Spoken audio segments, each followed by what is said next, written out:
Welcome to Fleet Files, where I'm on a mission to interview 100 car rental entrepreneurs and share exactly how they built their success. I'm your host, Isaiah Barden, founder of Outra, a vertically integrated rental business designed to help you launch, scale, and dominate every part of the game, from Turo to tech, from detailing to deals. If you're ready to stop watching and start building, you're in the right place. Let's dive into the file. Today on Fleet Files, I am thrilled to welcome Jose Moreno, a Turo power host who scales his fleet from 0 to over 200 cars in 2 years. Not by buying the fleet himself, but by harnessing the power of co-hosting and borrowing other people's money. His playbook for exponential growth has redefined how profitable, smart scaling, and peer-to-peer car rental can work. Let's dive into how he made it happen. My first question for you today is, who was Jose Moreno before all the success? Yeah, so before this, really, I was really just trying to find my ways, and I kind of, now I think about it, I feel like I kind of been in sales my whole life, but I really didn't really know that I was doing it, right? So my grandmother, she had always been into like the reselling business, so she would purchase a lump sum of things, and she would sell them, and she would find sometimes it hit really big, or sometimes it would just be normal, and that's what she would always did, and that's what I grew up seeing, and just seeing things around me, and that made me want to be my own boss in some way or some form, and I didn't really know exactly how to do it. So I just decided that I was going to go to college, and I was going to invest my money, and I was going to be able to make it out that way, right? And I had thought that was the way that I had to do it. But then I got into like the reselling business as well. So then I would basically sell things on eBay or online sales, different things like that. And I had begun really being able to focus more on what I was doing and become my own boss more than college. And I was like, okay, well, now that this business is looking a little better, I'm going to step away from all this. And I had just kept on trying to find my ways, different businesses. I had tried many different businesses, and a lot of them failed. A lot of them didn't work out. A lot of them didn't scale like I wanted to. And then I just found out about Turo one day, and I tried it, absolutely enjoyed it. And the business was just, it was happening. And I was like, okay, I could really do this. And that's when I started to focus on it.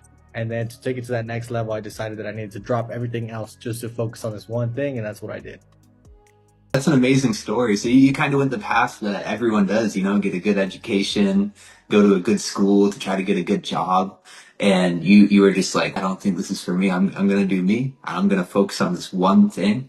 And it changed your life. That's amazing. Yeah, exactly that. So what are your results now? What is it looking like for you? Yeah, so now we have vehicles in San Diego. We have some vehicles in the Bay Area, like Dublin, San Francisco, that area. But that's like our smallest location. Mainly San Diego and Vegas are our biggest locations. So Las Vegas, and then also Miami. So we have different locations. Those different locations, we manage over 200 cars at this point, and we've scaled up to maybe 7-8 locations at once. But then we decided just to focus on certain markets because some markets just weren't worth it, and we were spreading our resources thin for no reason. So that's when we pulled out of certain areas, and that was tough decision to make because you want to be in a lot of places and you think that's the best way for success, but sometimes you got to just focus in and dial in certain locations where it's doing better. So we pulled out of certain locations. I can tell you have a lot of wisdom about this, and you said 200 plus cars, right? Yes. What was the moment you really realized I can really make money doing this, so I'm just going to keep doing it? How did that process look like for you? So originally it started when I had bought 2 cars and I had used my credit. So I didn't even spend any of my cash at all. And I had bought 2 cars and I was renting them, and then an Uber driver started renting my car, and he was paying me $1,600 a month for one of my cars. So then now I was making $1,600. The other one will make like 15 around there. So I was like, wow, okay, like together I'm making a couple thousand in profit a month. I was like, okay, like this is something I can really do because I didn't have to use any of my own cash. I literally just used my credit. So I said, how much can I use my credit more? And now at that point, I had started using a company called Elevate Your Funding, right? So now I'm a partner, as you can see in my background. I'm a partner now. But originally I used this service and I had gotten about 120,000 in funding because I had bought the cars, no credit, really young, and I had paid them down. Now I had started to build my credit, and I was still so young. I think I was 22 years old, so my credit was really young, and I was able somehow to still get 120,000 with the help of this company. Then I was able to buy more cars, and it just took off from there, right? It was just grew exponentially from there, and I was able to just rinse and repeat, keep buying, and keep renting and keep renting. That's incredible. It's like a true rags to riches right there. You just had like a hope and a dream and you just committed, man, and then boom, look what happened. Oh yeah, that's the big thing. The biggest thing was like, I could have said, "Oh, I'm gonna be scared because I'm taking 120,000. I could go bankrupt or one thing or another." But even then, some of the most successful people have been bankrupt. They have been behind on bills or something like that. So I was like, worst case scenario, I still have my life. Worst case scenario, I can still figure it out. I'm gonna figure it out one way or another. I'm not gonna just let myself fail. So I did it, and I made it happen. That's amazing.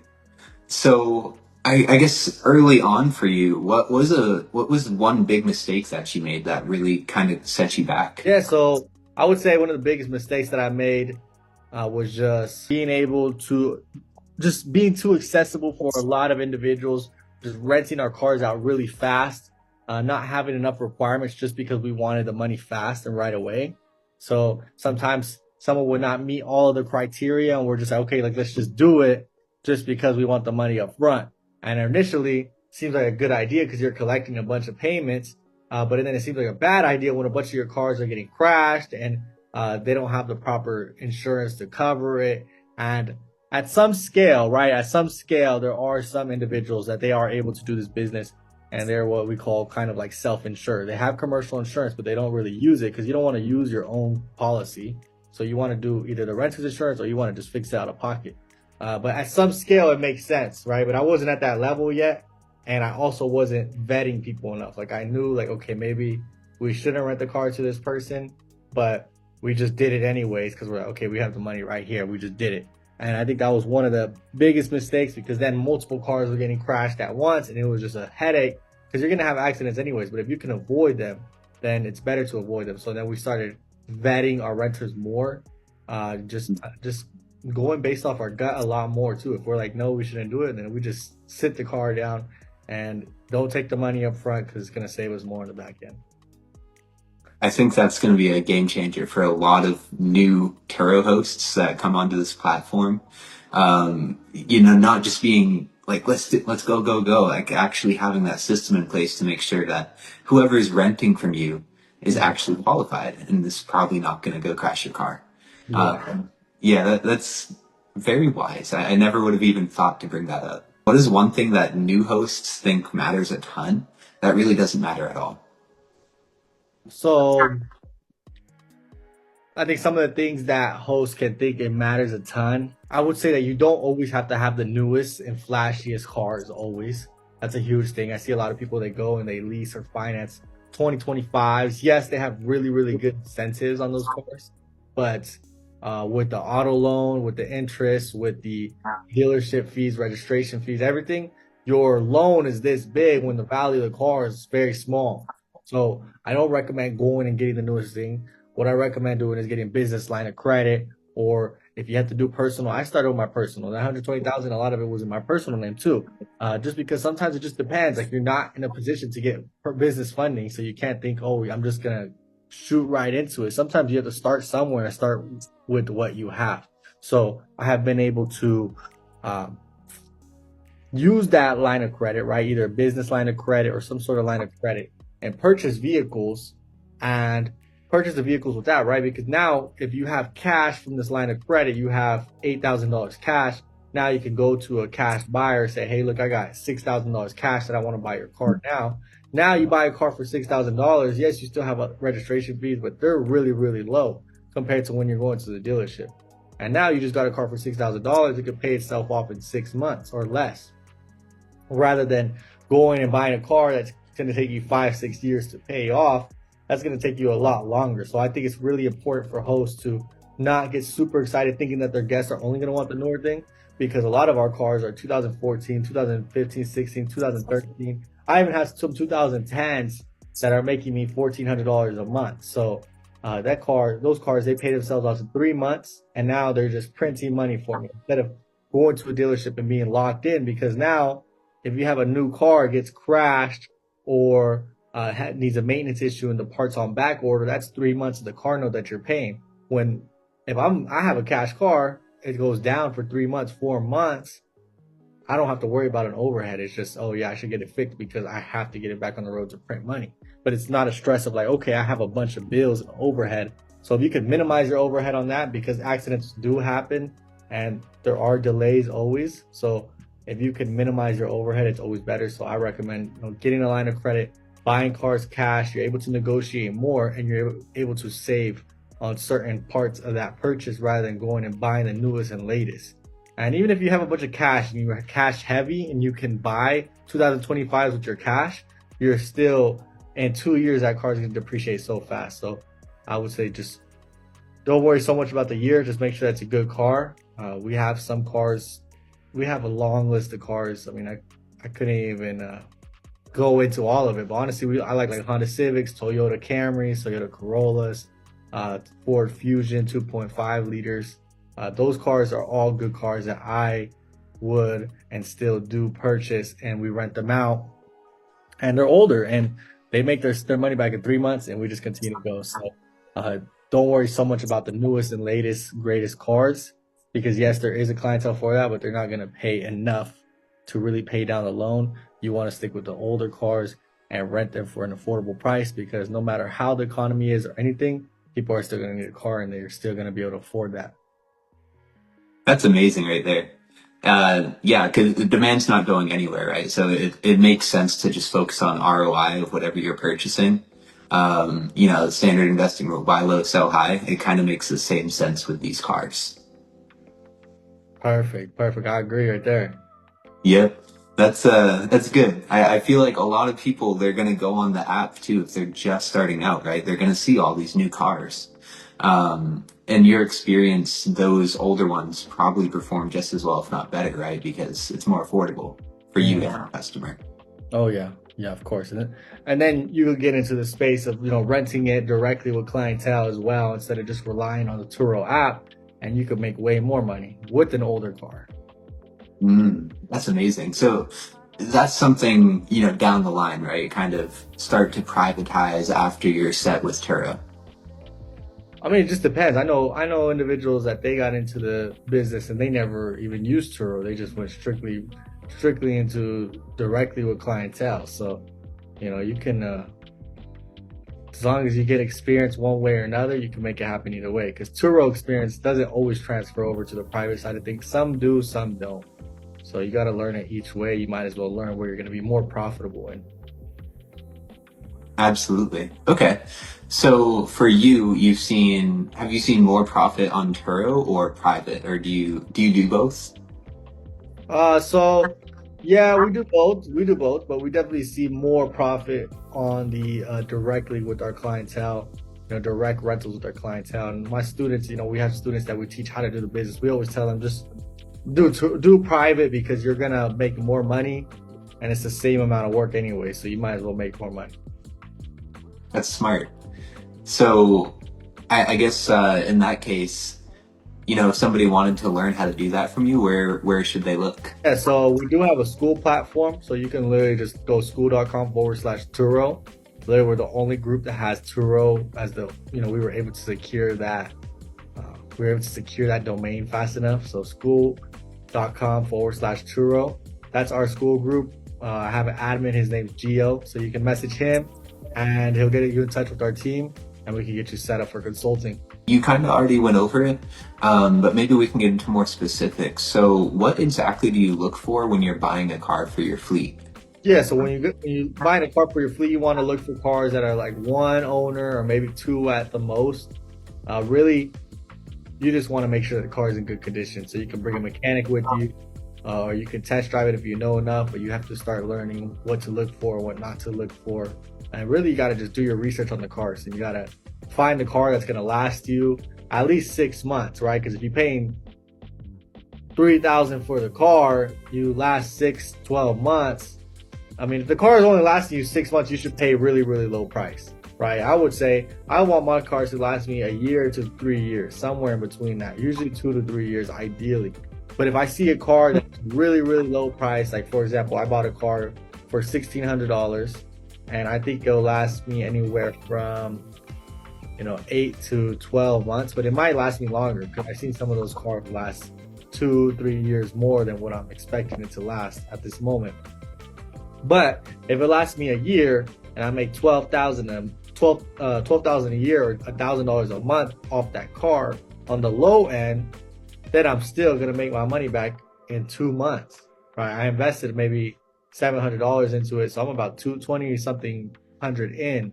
So in 2 months, it pays itself completely off, and then those 10 months are profit. So really, you got to think about it like that. Then it's like, okay, at the end, do I scrape it, sell it to a junk car for $300, $500, and you still get out in profit that way, right? So you got to just think about it like that. Or you can find a car it's low price to replace the engine, replace important parts, and you can buy a car based off that. Like we have some cars that it only costs $250 for an engine, a used engine. So we can just go to the salvage yard, pull out the engine, $250, pay for labor. Now that car is going to keep going. Even if it has 300,000 miles, we can replace the engine and keep it going for 400,000. So you want to just look for longevity in the cars. If you're buying something newer, then really you got to look into your market and where you are. I do have some higher end luxury cars. Like I have Maybach and I have a TRX. I have a Porsche in Miami, and in Miami it's a different market, so you got to get someone that understands the luxury side of things. So I don't handle anything in Miami. I have a manager and he deals with exotics all day, so he knows what's the best car. He's going to tell me, look, this is the best car to get, you should get this car, and then boom, we get a car, and he just runs it, and he understands that market. So really you got to just see where you fit in. If you're in a small town, most of the time your economical cars are going to do best. Unless you're somewhere like Miami or New York where someone will actually pay high prices to make it worth your trouble, then you got to just stick with the luxury. Honestly, the only reason I got the luxury cars now is because I want the cars for myself, but I'm already at such a high scale where if the car goes down for a couple months, I'm not going to go bankrupt. So you got to think about it like that. You can't be like, I want a car for myself, so I'm going to buy a car for myself and I'm going to rent it out on the weekends. I'm going to rent it out a couple of days out of the month. You can't think about it like that. I mean, I'm rarely ever in Miami, but if I feel like it, then I just go and drive the nice car. So I get rid of I want to go buy a new car right now. So you can't think about it like, you got to just think about it like assets, and this is business. And if you get to the point where you're making enough money, then you could buy the nice car for yourself and you don't have to rent it out. And that's a different thing. But to buy a car just to drive it and then rent it out sometimes so it pays itself off, it doesn't work like that. You gotta buy a car that's actually gonna rent, a car that's actually gonna be profitable, and a car that just makes sense overall. So most of the cars we're buying are are economical cars. Most of the cars we're buying are economical cars. But if you're buying luxury, you have to know what you're buying for sure. And I wouldn't buy luxury until you have at least 40 cars already going. That's really good advice. And, thinking about it, I like what you said, where you can't just buy a car because you're like, oh, I like this car, I'm going to rent it out sometimes and just try to pay it off. It sounds like to be successful, you really have to be all in. If you're buying a rental, rent it out and then have your own personal car. Yeah, exactly. And the only reason I say it's because I wanted those cars, because sometimes, you get to a certain level, you're like, oh, I should just go drop some money on a new car. But really, you'd be like, okay, like I'm gonna just go drive my car here and then get rid of that feeling, so I can keep investing my money into economical cars and being focused on the big picture. So you gotta just think about it like business and strictly business. And then once you get to the level, then you can have flashy cars just for yourself. But if you get a car you really like just to rent it out, sometimes someone destroys your car, you're gonna be so sad. So you gotta think about it the right way. Absolutely. So my next question for you is for really anybody that's just getting started or maybe has been in this for a couple years. And they might not be scaling how they want to, but if you had to start all over again, you had $10,000 and no cars, how would you build to at least $10,000 and beyond again? Yeah, so the way I would do it, if I had $10,000, so Right away, I would figure out some commercial insurance. So there's a couple insurance companies that will do it. You really just got to do your research. You call an insurance broker, and you would have to get the commercial insurance. Sometimes they cost like $1,000 deposit, something like that. So then I would get the commercial insurance, and I would buy 3 economical cars for $3,000 each. And I would rent them out for $1,000 a month. That's 3 cars, and then that's about $3,000 a month. So then I should be able to buy another car every month. So and then by, 4, we're gonna go to 4 cars. Couple months, you should be at $10,000 a month easily, because $1,000 a month per car is on the low end.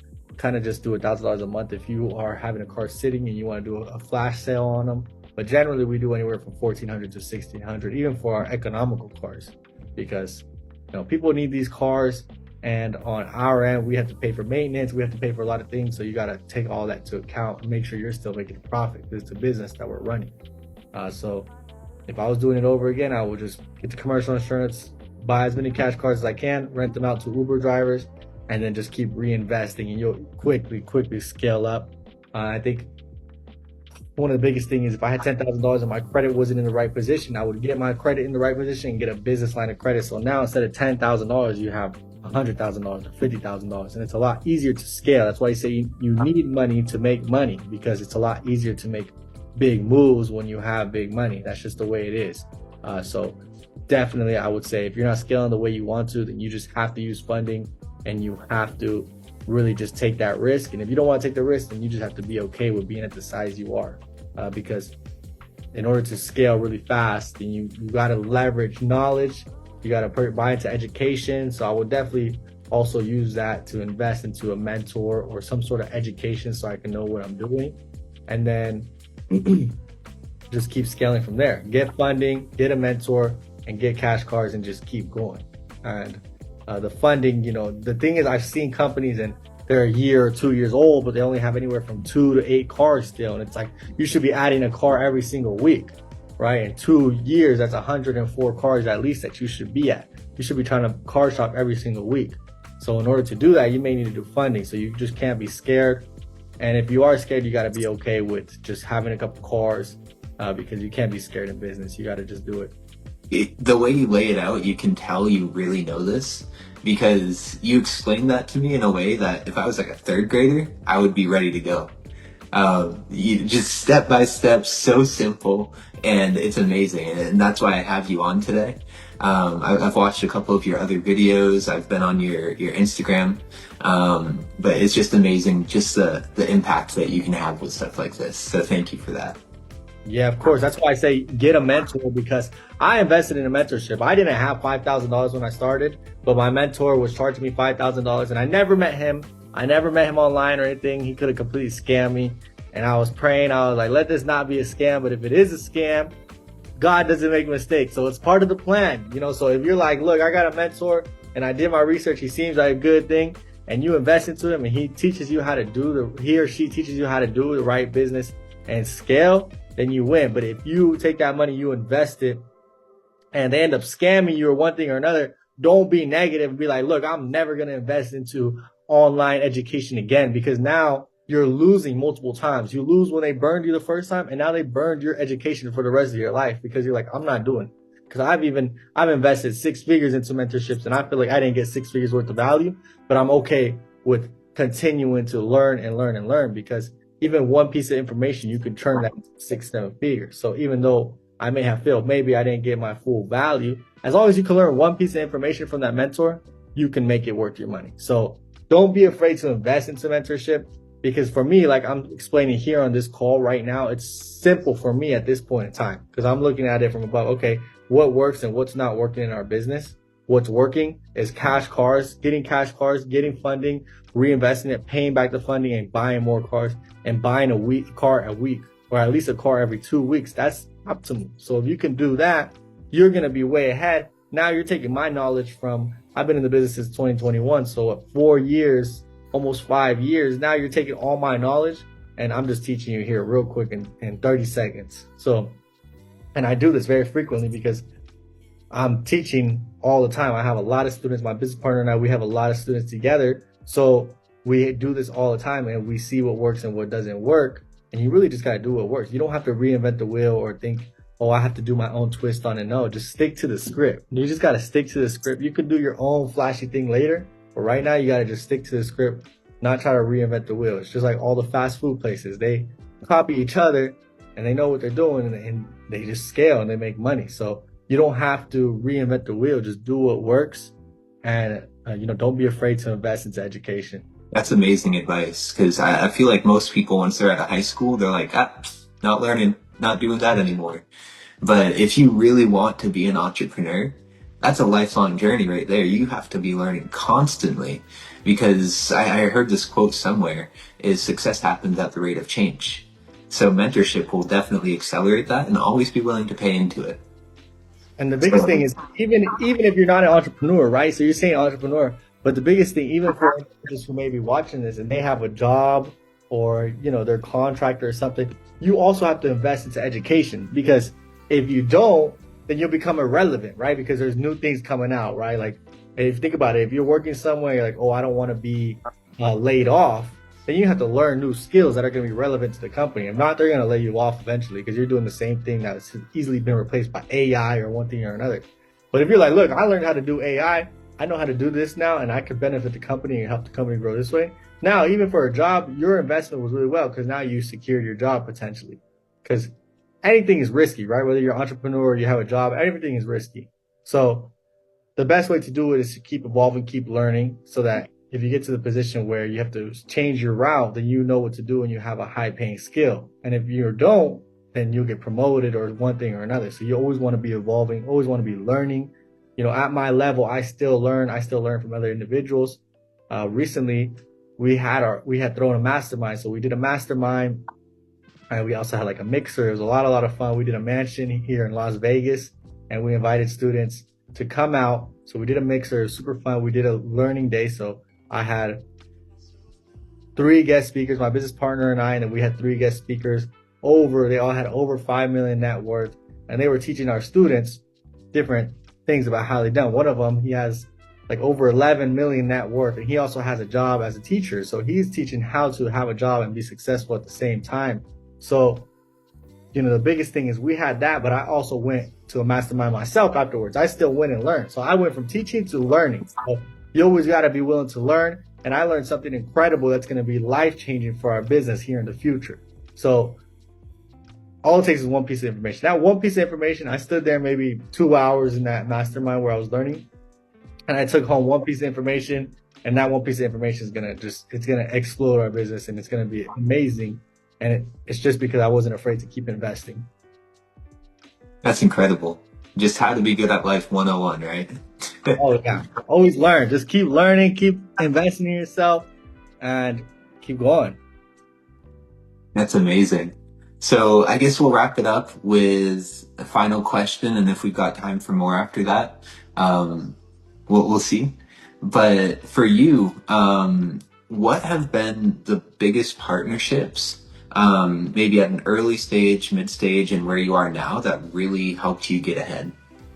Yeah, so the biggest partnership overall has been with the funding company, Elevate Your Funding. Absolutely credible. I became a partner into the company, but originally I had just used their service, right? Because I had gone from maybe having 20 cars or something like that to now being able to go to 50 cars. And now everybody's like, okay, who's this person with 50 cars? I'm going to give them my cars. And now everybody's giving me their cars. Now I go to 100 and something. Then we start acquiring other businesses. Now we go to 200 plus. So having funding in your life is going to be amazing. ElevateYourFunding.com if you want to learn more about how you could get funded with us. We have some of the best banking connections. We have private money connections, everything you really need. So that has been a super essential partnership.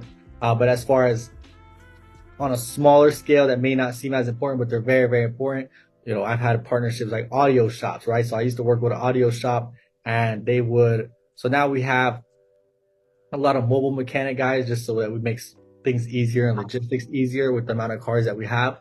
But before, we would have somebody take it to an audio shop so they could get the trackers installed, the GPS installed. So I had a good partnership with them. They gave me the best prices. I had a GPS company. I knew the founder. I still know the founder, actually. Still know the founder. And she has the GPS tracking company. So basically she'll give you a device. You put it in your car. You can disable your car if someone tries to steal it.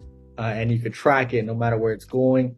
So that was beneficial. Body shops, detailers, all of that. All the tow trucks have been super important because not only when you repossess a car, you want to have a good tow truck you could trust, but also if a car breaks down, you want to get the best prices. So those have just been some simple partnerships that I could explain here in this call with enough time. But if you go on our school website, you can see we have a lot of vendor lists. We have a lot of templates, contracts you guys can use in your business, and just take advantage of that because a lot of it's free. So we give a lot of information out for free, and we want to make the biggest impact helping others and getting them as much funding as possible so they can grow their business as much as possible. And just thinking of the little things, right? Obviously the funding company has been huge, and that's really where the explosion came from, is what it sounds like. But all this little stuff along the way, it sounds like just don't try to do everything yourself. Make strategic partnerships, make your own life easier. You don't have to wear every hat. And just, get going. Yeah, of course. And even if you don't find anybody that wants to help you, you find someone. So you do the recruiting, you do what you do and sell your mission. And it's not always going to be easy, but you just keep going and keep learning, and don't be afraid just because you take one loss or something happens one time. Don't be afraid. You got to just keep going because that's what business is about. That's amazing. So I guess we can wrap this up for today, but from you, I would love to see, what are your closing thoughts for today? If somebody was to watch this video, hear it, or, just kind of stumble upon this end part, what is one takeaway that you'd want them to take from this? Yeah. So, I've said it many, many times in this interview, the Zoom, because it's very, very important. But the biggest thing is just continue to learn and invest in your education one way or another. And I don't say this just because I teach, because at some point I may not even be teaching the business anymore. Like I said, we give a lot of the information out for free. So the biggest thing is invest into education. Just like you would if you go to college, you're going to invest into a college that's going to give you professors. Invest into your education and business as well. And just continue to reinvest and don't give up. Thank you so much, Jose. I really appreciate your time today. Thank you for hopping on this call. We set it up last minute, and you just made yourself available and you gave so much impact. So thank you so much for making the time today. Oh yeah. Let's keep crushing it.